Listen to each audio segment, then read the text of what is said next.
आज एक कहानी सुनाते हैं। ये कहानी है फूलमती की। फूलमती जो बहुत ही ज्यादा जिंदा दिल हुआ करते थे कभी, और जब उसकी माँ उसे इस पितृ सत्तक समाज में ढलने के लिए बोलती थी, तो वो बोलती थी कि मैं सब देख लूंगी, मैं सब हैंडल कर लूंगी। लेकिन वही हुआ, वो नहीं कर पाई हैंडल किसी भी चीज को।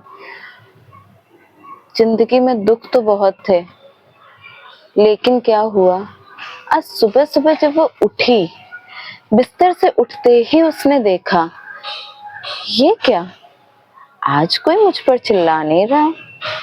पति मेरे सामने बैठा हुआ है, पर वो बैठा हुआ है सिर्फ।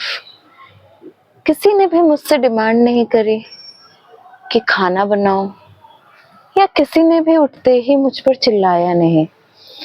फिर उसने सबकी तरफ देखा और उसने सोचा कि क्योंकि आज मुझसे कोई कुछ नहीं कह रहा है, तो एक काम करती हूँ, आज मैं टहलने जाती हूँ।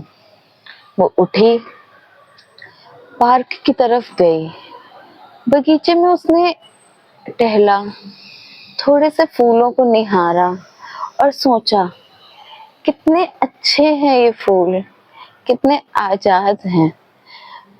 पर उसके मन में ख्याल आया कि पर फिर भी कोई इन्हें किसी के कदमों में चढ़ाने के लिए या फिर किसी के गले की शोभा बनाने के लिए तोड़ ही लेता है, बिना इनकी मर्जी जाने। उसने सोचा, कितना अच्छा होता ना कि अगर कोई किसी को तोड़ने से पहले एक बार उसकी मर्जी के बारे में पूछता। पर ये दुनिया ऐसे नहीं चलती, लोग नहीं पूछते हैं किसी की भी मर्जी के बारे में। उसके बाद फूलमती ने सोचा कि चलो अब चलते हैं घर, आखिर खाना भी तो बनाना है। घर पहुंची, उसने देखा, ये क्या, आज तो कोई खाना खाना ही नहीं चाह रहा है। किसी को खाने की डिमांड नहीं है, बल्कि लोगों ने छुपा छुपा कर, पता नहीं क्यों लोग छुपा रहे हैं, पर छुपा छुपा कर खाना भी खा लिया है उसके ससुराल वालों ने। पहले से ही सबका पेट भरा हुआ है, और धीरे धीरे शायद पंचायत लगाने के लिए ही सही, मेहमान उसके घर में आने लगे हैं। हाँ, गलती भी तो थी उसकी। एक रात पहले उसने जो खाना बनाया था, उसमें नमक थोड़ा सा ज्यादा हो गया था। इसलिए हो सकता है कि लोग पंचायत लगाने के लिए आ रहे हों। फिर से लोग बताएंगे कि पति परमेश्वर होता है, सास परमेश्वर की भी माँ होती है। और फूलमती को ऐसा बिल्कुल नहीं करना चाहिए कि 30 दिनों में से एक भी दिन उसे नमक नहीं ज्यादा करना चाहिए। उसके बाद उसने क्या किया, उसने सोचा, कोई बात नहीं, ये तो रोज की बात है, लोग तो आते ही रहेंगे। उसने सोचा, जब तक सारे लोग आ नहीं जाते, वो एक काम करती है, थोड़ी देर आराम कर लेती है। वो आराम करने के लिए बिस्तर में लेट गई। बिस्तर में लेट कर पता नहीं कब, आज घर में इतनी शांति होने की वजह से उसकी आंख लग गई और वो सो गई। सोते सोते सुबह से दोपहर हो गई। दोपहर में अचानक उसकी आंख खुली। आंख खुलते ही उसने चारों तरफ देखा, ये क्या, इतनी सारी भीड़ आई हुई है और सब लोग सांत्वना दे रहे हैं ससुराल वालों को। आखिर ऐसा क्यों? फिर उसने ध्यान से देखा, कोई तो खत्म हुआ पड़ा है। उसने पास जाकर देखा और सबसे पूछा, सासू माँ, ये कौन है जो खत्म हो गया है? हमेशा की तरह सासू माँ ने उसे इग्नोर कर दिया। वो अपने पति की तरफ गई। उसने बोला कि कौन है जो खत्म हो गया है? उसके पति ने भी उसकी तरफ देखना जरूरी नहीं समझा और वो भी आगे बढ़ गया। थोड़ी देर बाद, शायद भगवान का इशारा था, वो चाहते थे कि फूलमती को सच्चाई पता चले। एक हवा का झोंका आया और वो सफेद चादर जो उस खत्म हुए इंसान के ऊपर पड़ा हुआ था वो उड़ा। उसने देखा ये तो फूलमती की ही बॉडी थी।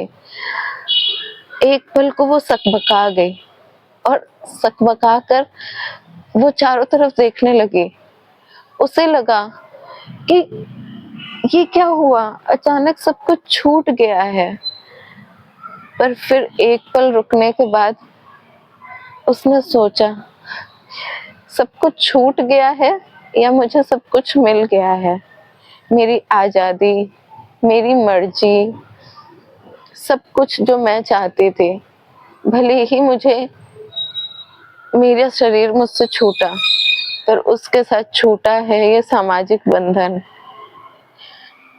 ये मालिक होने का हक जो लोग मुझ पर जताते थे। मुझे मिली है मेरी आजादी, मेरा सब कुछ, मेरा अस्तित्व, जो सब कुछ मुझे चाहिए था। अब मैं सांस ले सकती हूँ खुले माहौल में। अब मैं जा सकती हूँ जहाँ मुझे जाना था। सामाजिक बंधन तो भले ही छूट गए, लेकिन बहुत हद तक कम चीजें छूटने के बाद मुझे ज्यादा चीजें मिल गई। अब पितृसत्ता से आजादी मिली है। अब उस हर चीज से आजादी मिली है जो मुझे नामंजूर थी। आज फूलमती रोई नहीं, कुछ आंसू आए तो जरूर, पर वो फिर हंसी, हमेशा के लिए हंसी, हमेशा के लिए खुश रही। फूलमती को सब कुछ मिल गया जो उसे चाहिए था, और वो सब कुछ छूट गया जिससे कि वो परेशान थी, जो कि वो कभी नहीं चाहती थी। पर इस पितृसत्तक समाज ने उसे वही दिया जो वो नहीं चाहती थी। उसके पिता के वचन कि एक लड़की को पहले अपने बाप के अंडर पे, फिर अपने पति के अंडर पे, और फिर बुढ़ापे में अपने लड़के के अंडर पे रहना चाहिए। आज उसने इन बेड़ियों को तोड़ दिया है, और इन बेड़ियों को तोड़कर वो दुनिया की सबसे खुश नारी बन गई है।